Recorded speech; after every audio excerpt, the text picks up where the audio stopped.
U tom smislu bih voleo sad malo da popričamo zapravo o saradnji i tome kako funkcionišete vi unutar Galerije 12, kako taj proces izgleda. Ti si, koliko sam razumeo, u tom nekom istraživačkom timu, je li tako? Da. A koliko tu još timova ima, kako to funkcioniše, kako funkcioniše ta interakcija i eto malo o tome.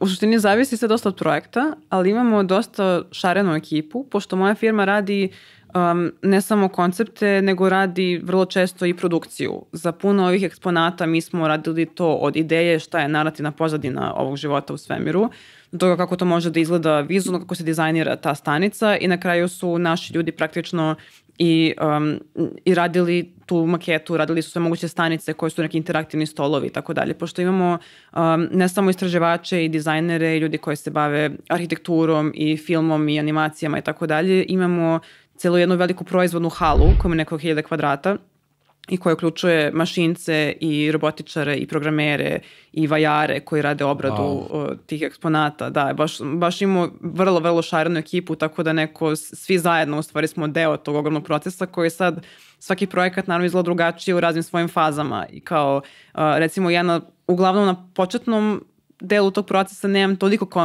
da kažem, kontakta sa kolegama koji se bave proizvodnjom i produkcijom, koji biraju materijale. Recimo, bilo je neki momenta kada nešto deluje kao da je lak zadatak u obradi, onda ispadne da klijent recimo želi neku drugačiju teksturu nekog materijala, pa onda se dovijaju ljudi pa smišljaju neke kiseline, kako mogu neki metal da nagrizu, dobiju neke zanimljive šarene paterne i tako dalje. Tako da puno toga je neko isto opipavanje materijala, opipavanje tehnologije trenutnih. Često koristimo razne i da kažem alate tehnološke, kao što su recimo zakrivljeni ekrani, razne robotske ruke, hologrami, transparentni displeji, razne projekcije koje su mapirane na površinu koja nije uvek ravna, koja može biti 3D u prostoru, tako da se dobije neki zanimljiv efekt i tako dalje. I nekako smo dosta razvili kako da priče koje pričamo i kako poruke koje prenosimo možemo na što kreativniji način da iskažemo. Tako da recimo priča o toj stanici na kraju iznosi to da mi bukvalno napravimo maketu te stanice, da napravimo tako da se onda arhitektura objasni kroz te preseke. Kako da recimo na nekom drugom mestu priča na koji način funkcioniše život ljudi na toj stanici i sad objasni kroz neke zanimljive predmete koje oni koriste, kroz neki sad novi koncept zdravlja, novi koncept boravka dece u svemiru, novi koncept jurenja resursa kao što je primjer voda na nekoj novoj planeti ili nekom tlu koji stvari možda ima vodu neku duboko zakopanu, ali treba da je nađemo i onda imamo priču istraživačice koja je potekla sa zemlje iz mesta koje je dosta gladno i onda je u svemiru napravila podlogu da bioinženjeringuje seme neke biljke koje pušta jako dubok koren i onda u stvari vuče vodu i crpi ga u svoj plod koji je neka vrsta kokosa, tako da na kraju može da se zapravo ta voda onda pije na nekoj novoj planeti, tako dalje. Tako da takve sad priče možemo na puno načina da ispričamo i sad mi gledamo koji je neko najefikasniji način za to. A koje ti veštine tu zapravo trebaju ovako najviše u tako nekoj vrsti rada kad imaš tako jedan veliki tim koji je interdisciplinaran, gde naravno, ti radiš možda u startu i osmišljaš neku priču, ali sama si rekla, vraćaju ti se ideje nazad, sada to ne može iz ovog iz onog razloga. Pretpostavljam da to ne možeš se izolovati. Uostalom, šta si mi rekla, je hibridni način rada, ste u kancu, van kanca, kako se uopšte radi, koliko je važna ta komunikacija? Komunikacija je jako važna i baš to ne možemo se izolovati. Pričali smo to oko metoda rada, pošto recimo tokom korone smo mi jako dugo bili smo radili od kuće i tad smo neke baš velike projekte i neke prezentacije smo izgurali u radu remote, tako da smo neko dokazali da možemo i to. Iako je u ovakvom kreativnom radu koji je dosta haotičan i zato dosta fleksibilnosti u raznim fazama projekta i od nas samih i od naših rasporeda i načina na koji radimo. Bitno je da smo makar nekoliko dana u nedelji svi zajedno. Ja recimo imam, da kažem, privilegiju da mogu da radim često polu kancelarije, pola mogu da radim od kuće, tako što znam šta radim, prelovim sa kolegama šta je neki moj deo posla i onda istraživanje mogu da obavim od kuće, onda neki dan dođem ponovo, vidim s njima šta je rezultat tog istraživanja, na koji način možemo to da predstavimo. i onda opet zajedno neke stvari na licu mesta možemo da smislimo. Bitno je dosta da smo neko svi tu što češće i da neko ima dijaloge toga gde smo u stvari stali kao neki preseke stanja što češće. Recimo, možda bi delovalo kao da sad ja radim neki deo istraživanja koji je onda odsečen od dizajna i onda odsečen od produkcije kao neka vrsta palice koju ja sad predam, ali recimo to je vrlo teško i često nema dobar rezultat. Najbolje funkcionišemo kada ja pričam sa dizajnerima na svakom nivou, ponekad za ručkom, na pauzama, usput, kao samo sednem ponekad i kažemo kao imaš minut da pogledamo neki interfejs ili nešto i mislim da korisnik može da mu pristupi neki drugačiji način, da neka drugačiji ton poruke može da mu pomogne da bolje razume šta je u stvari njegova interakcija sa tim predmetom ili šta već. I onda u stvari dizajner mi kaže zbog čega nešto ne može, zbog čega su oni neku odluku doneli, šta je odluka koja je bila potpuno arbitrarna i ko može se promeni u bilo kom momentu, a šta je u stvari neki limit koji je sad njemu dao takođe osoba iz produkcije, osoba koja se bavi tehnologijom, to je tehnikom, zašto neki projektor mora neki način da bude postavljen, pa onda ne možemo da pomerimo sliku i tako dalje. Tako da neko taj konstantan dijalog svih učesnika je neko baš bitan. To me podsjeća dosta na naš posao, mislim, ono zašto smo se mi kao školovali, svi projektanti, uvek imaš to je neki interdisciplinarni tim, tu su građevinski inženjeri,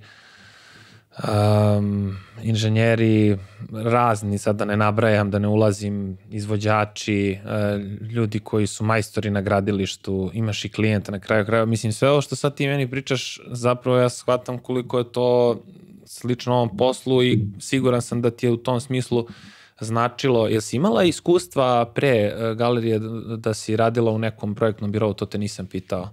Zapravo maltene i ne. Bila sam na jednoj praksi, mislim, mi smo razne one kao studentske prakse koje su bile obavezni deo. Išla sam također na jednu praksu u Moskvu pre 6 godina da sam provela nekoliko nedelja u jednom birovu tamo i to je bilo jako zanimljivo iskustvo.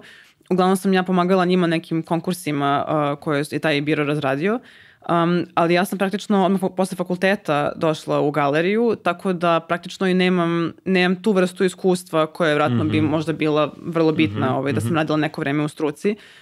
Tako da donekle je to i dobro jer on se možda čak onda nisam imala te neke stege koje bi možda rad u struci posle fakulteta bi nekome bile nametnute, nego neko su ovi projekti često mnogo otvoreniji za ideje, za način predstavljanja ideje i tako dalje.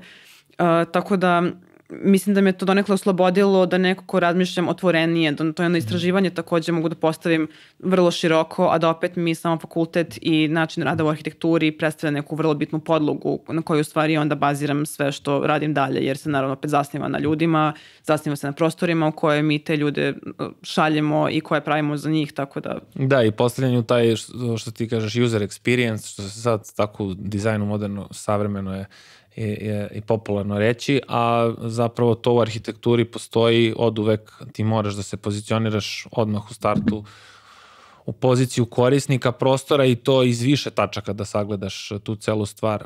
Ali ajde kao neki zaključak možda ovog dela, da te pitam šta misliš šta je ključ uspeha, pričam iz tvog iskustva, ne sad da ne generalizujemo, nego ovako iz tvog, odnosno iz vašeg iskustva, vašeg tima, šta je ključno da biste bili zadovoljni? Šta je za vas definicija uspeha? Pretpostavljam koji za svakog kreativca da budeš zadovoljan i ti, da bude zadovoljan i klijent normalno, ali šta je ključ da bi se tako nešto desilo?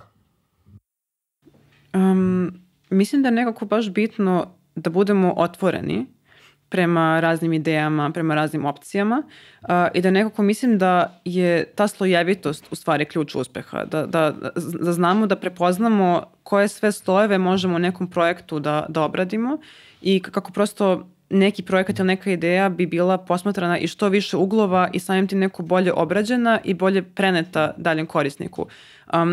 Mislim da se neko često naravno dešava, kao što svi znamo, da recimo zamislimo neku vrlo grandioznu ideju, pa onda investitor sasteče sa jedne strane, pa onda realna okolnost sa druge strane, budžet sa treće, na kraju to bude nešto mnogo, mnogo uže i prosto se orezuje grane tog drveta na sve strane. To na kraju bude vrlo jedna vrlo jedna uska biljka, a na kraju trebalo je u stvari da bude nešto mnogo šire. Ali opet, ja bar mislim da neko kao otvorenošću za razne aspekte sagledavanja istog problema i nekim silnim slojevima koje možemo da je možda protkamo kroz to i raznim nekim referencama koje možda nismo i sami svesni da smo ih ubacili, mislim da u stvari možemo da pružimo neko celovitiji doživljaj i celovitiji naš rad da bude i prosto neko ta temeljnost koja mislim da je dobra, što opet naravno zahteva konstantan rad i konstantan upliv našeg truda i naravno smanjivanje prokrastinacije. Prosto bismo razumeli da se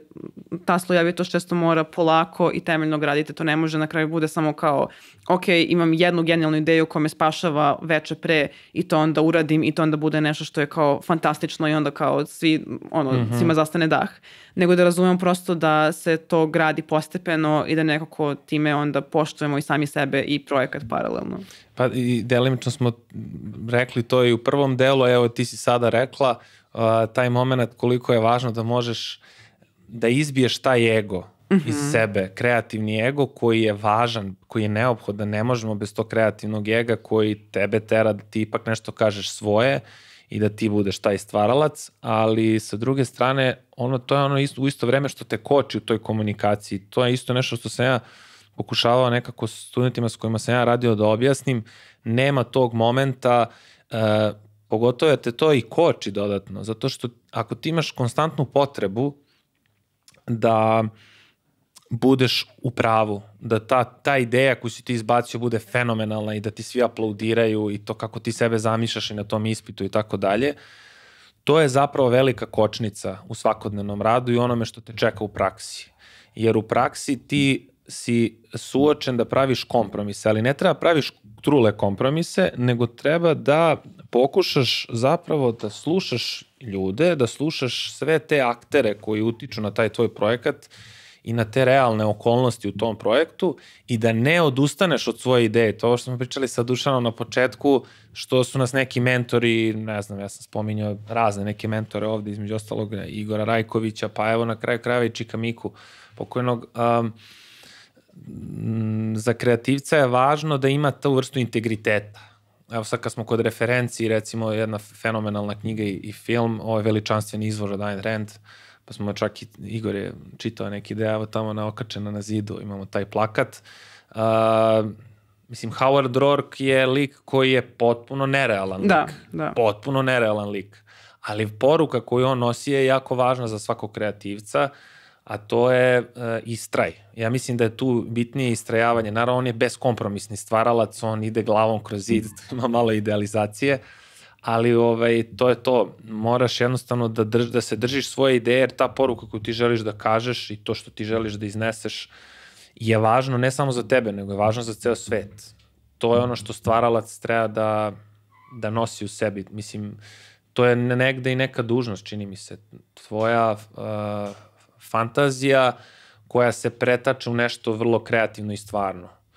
Tako da, eto, malo smo sad ušli u neke druge polemike, ali... Ali Roark je zapravo dobar primjer zato što mislim da se često kod nas u današnjem društvu neguje taj neki kult tog usamljenog genija, koji prosto ga nekako i možda i mistifikuje neke, ne znam, kreativne procese. Recimo, danas ljudi kažu što imamo danas više, ne znam, Mozarta i Beethovena, koji su kao jedan usamljeni kompozitor koji, koga svi znaju i koji je kao dete genije i tako dalje. Ali prosto mislim da se time zanemaruje koliko je u stvari timski rad bitan i koliko smo u stvari mi kolektivno, mi ne živimo opet u vakumu i kao što sve te odluke koje mi donosimo se donose u vakumu. Uvek je svaki temeljan rad i produkt zajedničkog rada i često sad neka taj rad od strane drugih ispadne nevidljiv, ali neko mislim da je mnogo više da razumemo da nam prosto treba kolektiv i da nam treba zajednica.